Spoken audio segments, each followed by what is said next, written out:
11차례 특검을 보면 결국 특검이라고 하는 것이 검찰 수사가 미진하니까 한시적으로 특별검사를 두는 거 아니에요? 네. 특별법을 통해서. 결국은 자신들의 친정을 수사할 수밖에 없는 그런 성격이었단 말이에요. 예. 근데 이번 같은 경우는 이제, 어쨌든 국민들의 열화 같은 성원을 등에 입고 검찰 쪽 조사보다도 검찰에서 하지 못했던 부분을 하고 들어가니까 조금 더 심정적으로는 편안하게 수사를 할 수 있었던 거 아닌가요? 그렇죠. 그렇지만 이제 이어달리기 부분에 마지막에 우병우 전 수석의 그 구속영장이 기각되면서 가장 중요한 숙제를 풀어야 될 숙제를 특검에서 풀지 못하고 검찰에 넘겨서 뭔가 좀 이제 아쉬움이 남긴 했죠. 예, 알겠습니다. 홍건희 공보실장이 대신 발표했어요.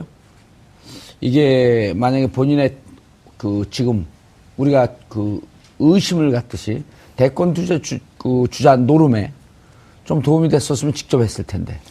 그렇습니다. 황교안 권한대행이 좋아하는 게 이제 의전 아니겠습니까? 그렇죠. 네, 이게 아마 이 자리에 나와서 이제 이야기하는 게 본인의 스스로 판단하기에 나에게 격이 맞지 않는다라는 판단을 했을 수도 있겠고요. 또 하나가 박근혜 대통령이 살짝 또 이제 연상이 되는데요. 이 현장에서 기자들이 뭔가 날카로운 질문을 또 이제 공식적이 아니더라도 할 수 있다. 또 그렇게 질문을 던지는 그런 모습이 또 영상으로 촬영되어서 뉴스에 나올 수 있지 않겠습니까? 예. 그런 또 이제 난처한 상황에 처하지 않기 위해서 이제 일부러 피한 것으로 보이는데요.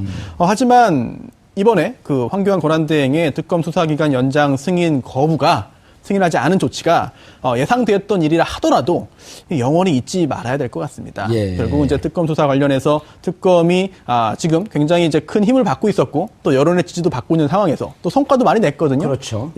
수사기간 연장됐다고 한다면 훨씬 더 큰 성과를 낼 수 있을 것이라 기대가 되는 상황에서 연장 승인해주지 않음으로써 특검의 수사를 여기서 끝내게 낸 그런 것은 바로 황교안 권한대행 또는 그 위에 있는 박근혜 대통령의 결정이기 때문에 이 부분에 대해서는 국민들, 시청자들 잊지 않아야 될 것 같습니다. 알겠습니다. 예, 살살 선동을 하시네. 예.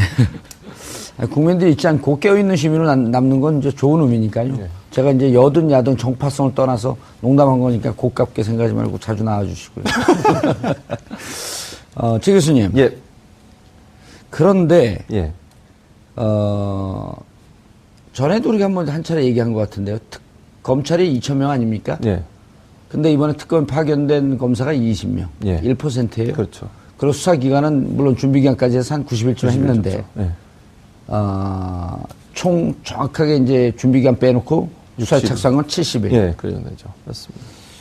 1%밖에 안 되는 검사가 예. 70일 동안 한 수사치고는 정말 엄청난 일을 해냈죠. 그렇죠. 맞습니다. 촛불이라고 하는 국민들의 성원이 있었기 때문에 그런데 결국 대통령 대면 조사 무산됐잖아요. 그렇죠. 우병우 구속영장 기각됐고. 그렇죠. 그다음에 아직도 기업 수사 남아있고. 안 하고 있죠. 예. 그리고 맞습니다. 세월호 7시간. 이런 등등 아직 미진하잖아요. 그렇죠. 그럼 정상적으로 보면 연장해줘야 되는 거 아닌가요? 당연하죠. 이건 상식적으로 삼척동자한테 물어봐도 연장해줘야 되는 거예요. 예. 아니, 수사가 거의 완성됐다, 거의 마무리 단계다, 이렇게 지금 발표를 했는데, 성과를 내기는 지금 한참 삘 받아서 가고 있는 거잖아요. 삐를 받아요? 네. 그러니까 뭔가 지금 나오는 상황이고, 예. 아까 말씀 기업 수사도 해야 되고, 지금 현재 이재용 부회장 건도 마무리를 지어야 되고, 뇌물죄 문제도 마무리 지어야 되고, 그 다음에 대통령 대면 조사나 아니면 압수수색 영장 집행해서 청와대 압수수색도 해야 되고, 이런 여러 가지 것들이 남아있는 상황이고, 윤전추나 이영선 행정관 같은 경우도 지금 마무리가 안 됐지 않습니까? 시작은 했지만. 이런 상황이라고 하면 상식적으로 생각하면 본인이 또 검찰 출신이잖아요. 저는 그래서 황교안 권한대행 이해가 안 돼요. 본인이 만약에 특검이고 본인이 수사를 한다고 하면 여기서 멈췄을까? 예. 얼마나 아쉽겠습니까? 뭔가 예. 지금 나오고 있는 상황이고 국민들의 궁금증을 풀어줄 수 있는 분위기가 형성됐는데 거기에다 찬물을 확 끼얹는 거죠. 그래서 맥을 끊는 거 아니겠습니까? 예. 그러니까 특검의 수사가 어느 정도 진전이 있고 뭔가 추동력을 가지고서 진전돼 나가는 과정에 찬물을 끼얹어서 그걸 맥을 끊으려고 하는 의도가 있지 않고서는 어떻게 이걸 그만두라고 할 수 있겠냐고요. 그리고 본인의 정치적인 이해관계가 없다고 하면 이렇게 하지 않았을 거라고 저는 생각해요. 지금 본인을 지지하고 있는 다수는 친박이잖아요. 지금 자유당이라고 얘기하는 그 지지층이 결국 황교안 권한대행을 지지하고 있는데 그 지지를 외면할 수 없었고 본인이 대권에 대한 어느 정도 욕심이 있었기 때문에 그 부분을 포기할 수 없는 부분도 결국은 특검을 연장 안 해주는 하나의 요소로 작용했다고 볼 수 있는 거죠. 예. 그런데 그 발표를 하면서 공식 발표를 하면 브리핑을 하면서 수사기관을 검찰의 수사까지 포함해서 115일이라고 했어요. 저는 이게 네. 사실 국민들은 이렇게 발표되면 특히 요즘 국민들이 이렇게 문서로 보는 기사에 익숙하지 않아서 그냥 듣고 넘어가거든요. 한쪽에서 야, 이 70일밖에 안 되고 원래 100일 약속했던 거 아니냐. 그럼 이 기사만 들은 사람들은 무슨 얘기야? 115일 했대잖아. 네.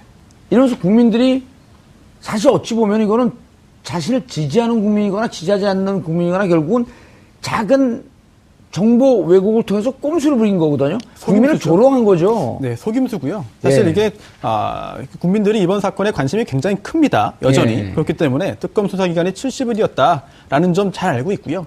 또한 또 검찰이 노력을 얼마나 했는지는 변론으로 하고 제대로 된 수사 결과를 내지 못할 것이 우려됐기 때문에 특별검사법이 통과되면서 특검이 수사를 한 거 아니겠습니까? 예. 그렇다면 검찰 수사 기간을 여기에 포함시키는 것 자체가 제가 볼 때는 과연 이게 누구의 아이디어인가? 이렇게 승인을 하지 않으면서 이러한 내용 115일이라는 숫자까지 명시적으로 밝힌 게 누구의 아이디어인가 굉장히 궁금하고요.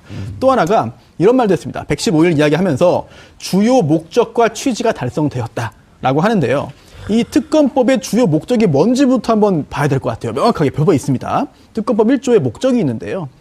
2조의 수사 대상 14가지가 있습니다. 그렇죠. 이런 여러 가지 그런 그 국정농단 사건의 진상 규명을 위하여 이제 필요한 그 특별검사 관련된 내용을 규정하는 게 목적이거든요. 예. 진상 규명이 목적입니다. 자, 진상 규명 다 되었나요?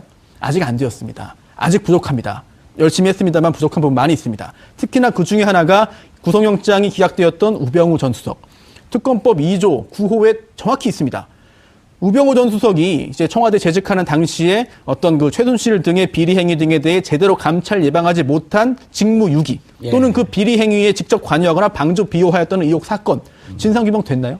아직 안 됐거든요. 예. 그렇다면 이게 황교안 권한대행이 이 특검법의 주요 목적과 취지가 달성되었다라고 단정적으로 선언했는데 이게 과연 근거가 무엇이냐? 그렇다면은 지금 현재 특검이 중간 수사가 마무리되면 기소를 하거나 아니면은 검찰로 이제 보내야 되는데요. 특검이 이제 그 모든 수사를 마무리했고 그 다음에 더 이상 할 게 없다는 이야기냐? 만약에 그럼 특검은 그렇게 보지 않거든요. 제대로 수사가 아직 마무리 안 된 부분은 검찰로 이제 보내도록 되어 있기 때문에 예. 특검법 구조에 따라서 그럼 황교안 권한대행은 여기서 검찰도 수사할 필요가 없다는 이야기인지 그것도 한번 좀 묻고 싶습니다. 알겠습니다. 최 교수님. 예. 지금 방금 손 변호사님 말씀하셨지만, 수사 대상. 예. 14가지거든요. 그리고 그렇죠. 15항은 수사를 하다가 연관된 인지된 사건. 예. 그러니까 총 15가지란 그렇죠. 말이에요. 예. 여기서 언급된 사람의 명단이 15명입니다. 예. 7명이 구속됐고, 7명이 불구속됐고, 그렇죠. 1명 정유라가 예. 수배됐고. 예. 한 번 이름이 거론돼서 구속된 사람 김종덕, 김종착은 한 번만 거론됐는데도 구속됐어요. 네, 그렇죠. 우병우는 2번 거론됐거든요. 예. 숫자로 보는 특검 대상입니다. 그렇죠. 근데 우병우에 대해서는 안 끝났잖아요. 안 끝났죠. 그러니까 네. 수사를 해야 되는 거예요. 지금 수사를 하려고 하고 있는데 지금 못하게 지금 맥을 끊어놓은 거잖아요, 결국은. 예. 특검을 연장을 안 해줌으로써 특검이 하려고 했던 여러 가지 수사들이 지금 멈추게 됐어요, 중간에. 그 자체가 사실은 국민들의 궁금증을 풀어주거나 아니면 국민들이 알고 싶어하는 진실을 덮으려고 하는 의도가 있지 않나는 의심을 강하게 가질 수밖에 없는 상황이라는 거예요. 그리고 또 한 가지는 이 발표한 내용 중에 보면 이게 대선에 영향을 미친다는 그런 정치에 영향을 미친다. 그러니까 그걸 제가 여쭤보려고 그랬어요. 네. 그러니까 이게 말이 안 된다고 생각해요. 왜냐면요. 대선에 영향을 미친다고 얘기를 하려면 대선전에 들어가서 후보가 정해지고 그 후보와 관련된 어떤 의혹이나 이런 게 드러나서 수사를 해서 문제가 된다면 그거는 대선과 연관된다고 얘기할 수 있겠죠. 그러나 이 사건은 대선 안 들어갔잖아요. 안 들어갔죠. 그리고 이 사건은 지금 박근혜 대통령과의 문제예요. 근데 이런 얘기를 쓴 건 결국 뭐냐면 자기들이 지지하려고 하는 친박 성향의 후보에게 부정적 영향을 미래에 미칠 것을 미리 예측하고 이런 짓을 하는 거잖아요. 이런 건 아닐까요? 공보실장, 홍건희 공보실장이 이렇게 얘기했어요. 정확한 워딩이. 예. 헌법재판소 결정에 따라서는 대통령 선거가 조기에 행하여질 수도 있으며 예. 그럴 경우 특검 수사가 이에 영향을 미칠 수 있다. 그러니까요. 그러니까 정치권의 우려도 감안하지 않을 수 예. 없습니다. 그러니까 자신들 지지하는 후보가 아니라 황교안 자신 아닐까요? 그럴 수도 있죠. 그게 이제 본인일 예. 수도 있죠. 예. 그러니까 물론 이제 대신 정치권의 우려가 아니라 황교안의 우려도 감안하지 본인의 않을 수 우려가 될 없습니다. 수도 있다는 거죠. 그러니까 이게 특검 수사가 영향을 미친다는 것은 대체적으로 특검 수사가 지금 나온 내용만 보면 예. 박근혜를 지지하는 친박 세력들한테 부정적인 내용들이잖아요, 전부 다. 그렇죠. 그럼 예. 영향을 받을 사람은 그 사람밖에 없는 거 아니에요? 누가 됐든 그게 황교안이 될 수도 있고 아니면 다른 사람이 될 수도 있겠지만 그런 뭐 지금으로 보면 황교안이 가장 높은 지지율을 받고 있으니까 예. 그런 가능성을 놓고 본다면 거기에 대한 부정적 여론에 대한 우려가 결국은 이 특검의 연장을 방해하는 요소가 된 거잖아요, 결국은. 예. 그걸 그만두게 만드는. 그것도 사실은 정치적으로 자기들에게 유리한 어떤 상황을 만들려고 하는 의도를 갖고 했다고밖에 볼 수 없는 거 아니겠습니까? 알겠습니다.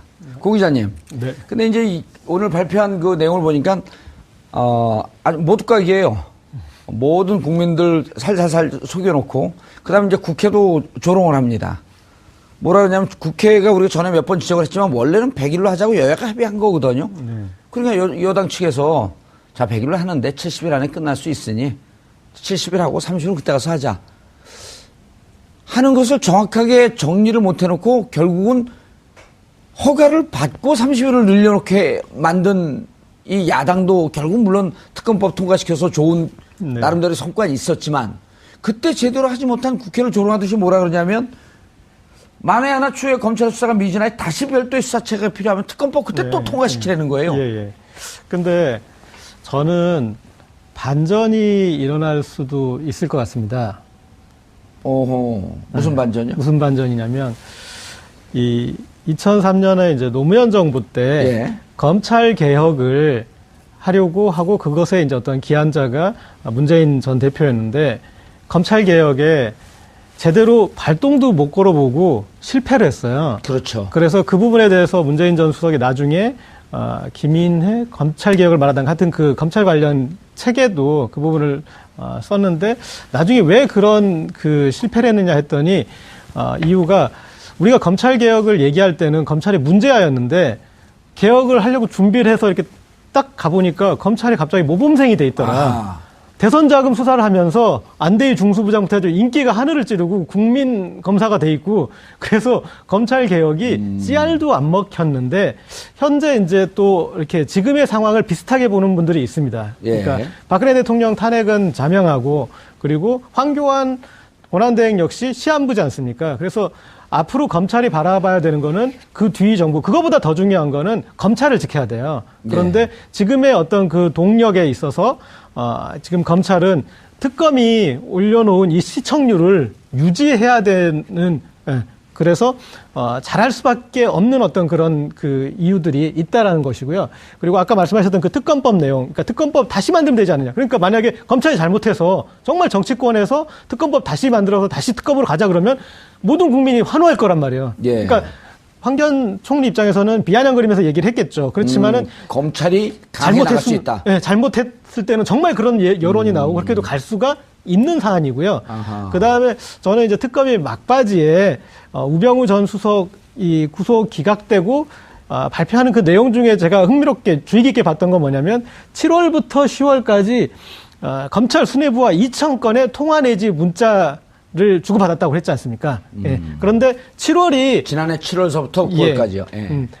그때가 언론에 이 최순실 이 비리 이 사건에 대해서 보도가 시작돼서 대책을 7월 중순이 이제 논의하고 그런 국면이에요. 그때부터 그 다음에 이제 이 중요한 기간인데 그때 2,000건이라면은 이 사태에 대해서 어떤 그 논의를 그러니까 박근혜 대통령과 최순실 씨의 통화 500여 건이 그걸 암시하듯이 이제 할 수 있고 그 다음에 문자가 있지 않습니까? 통화는 내용을 알 수 없지만 문자 내용을 알 수 있어요. 알겠습니다. 예.